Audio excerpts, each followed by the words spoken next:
A phantom toe. I am not a superstitious man, far from it. But despite all my efforts to the contrary, I could not help thinking. Directly, I had taken a survey of my chamber, that I should never quit it without going through a strange adventure. There was something in its immense size, heaviness, and gloom that seemed to annihilate at one blow all my resolute skepticism as regards supernatural visitations. It appeared to me totally impossible to go into that room and disbelieve in ghosts. The fact is, I had incautiously partaken at supper of that favourite Dutch dish, sauerkraut, and I suppose it had disagreed with me and put strange fancies into my head. Be this as it may, I only know that after parting with my friend for the night, I gradually worked myself up into such a state of fidgetness that at last I wasn't sure whether I hadn't become a ghost myself. Supposing, ruminated I, supposing the landlord himself should be a practical robber, and should have taken the lock and bolt from off this door, for the purpose of entering here in the dead of night, abstracting all my property, and perhaps murdering me. I thought the dog had a very cutthroat air about him. Now, I had never had any such idea until that moment, for my host was a fat, all Dutchmen are fat, stupid-looking fellow, who I don't believe had sense enough to understand what a robbery or murder meant.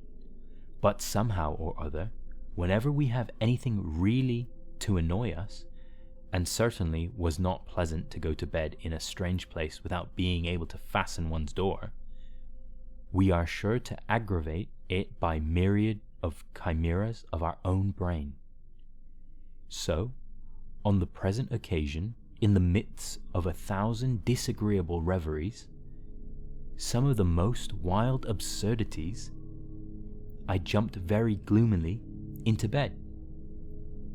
Having first put out my candle, for total darkness was far preferable to its flickering, ghostly light which transformed rather than revealed objects, and soon fell asleep, perfectly tired out with my day's riding. How long I lay asleep, I don't know, but I suddenly awoke from a disagreeable dream of cutthroats, ghosts, and long winding passages in a haunted inn.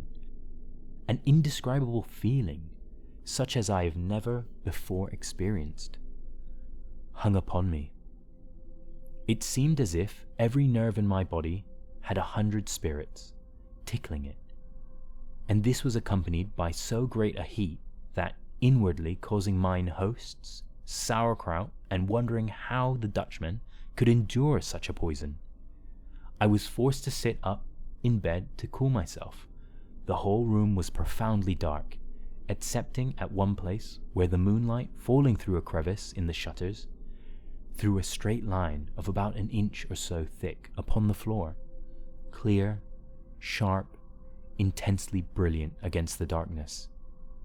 I leave you to conceive my horror when, upon looking at this said line of light, I saw there a naked human toe, nothing more. For the first instant, I thought the vision must be some effect of moonlight. Then, I was only half awake and could not see distinctly. So I rubbed my eyes 2 or 3 times and looked again. Still, there was the accursed thing, plain, distinct, immovable, marble-like in its fixedness and rigidity, but in everything else horribly human. I'm not an easily frightened man. No one who has travelled so much, and seen so much, and been exposed to so many dangers as I can be. But there was something so mysterious and unusual in the appearance of this single toe that for a short time I could not think what to be at, so I did nothing but stare at it, in a state of utter bewilderment. At length, however, as the toad did not vanish under my steady gaze, I thought I might as well change my tactics, and remembering that all midnight invaders, be they thieves, ghosts, or devils, dislike nothing so much as a good noise, I shouted out in a loud voice, "Who's there?" The toe immediately disappeared in the darkness. Almost simultaneously with my words, I leaped out of bed and rushed towards the place where I had beheld the strange appearance. The next instant I ran against something and felt an iron grip round my body. After this, I have no distinct recollection of what occurred, excepting that fearful struggle ensued between me and my unseen opponent, that every now and then we were violently hurled to the floor, from which we always rose again in an instant, locked in a deadly embrace, that we tugged and strained and pulled and pushed, I in the convulsive and frantic energy of a fight for life, he, for by this time I had discovered that the intruder was a human being, actuated by some passion of which I was ignorant, that we whirled round and round, cheek to cheek, and arm to arm, in fierce contest, until the room appeared to whiz around us, and that at least a dozen people, my fellow travellers among them, roused, I supposed by our repeated falls, came pouring into the room with lights and showed me struggling with a man having nothing on but a shirt, whose long tangled hair and wild unsettled eyes told me he was insane. And then, for the first time, I became aware I had received in the conflict several gashes from a knife which my opponent still held in his hand. To conclude my story in a few words, for I dare say all of you by this time are getting very tired, it turned out that my midnight visitor was a madman who was being conveyed to a lunatic asylum at The Hague, and that he and his keeper had been obliged to stop at the Delph on their way.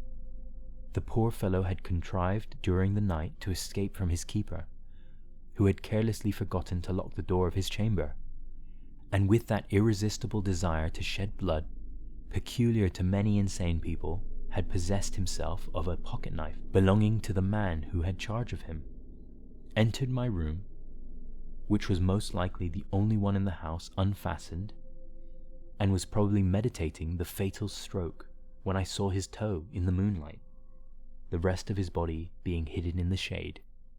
After this terrible freak of his, he was watched with much greater strictness, but I ought to observe, as some excuse for the keeper's negligence, that this was the first act of violence he had ever attempted.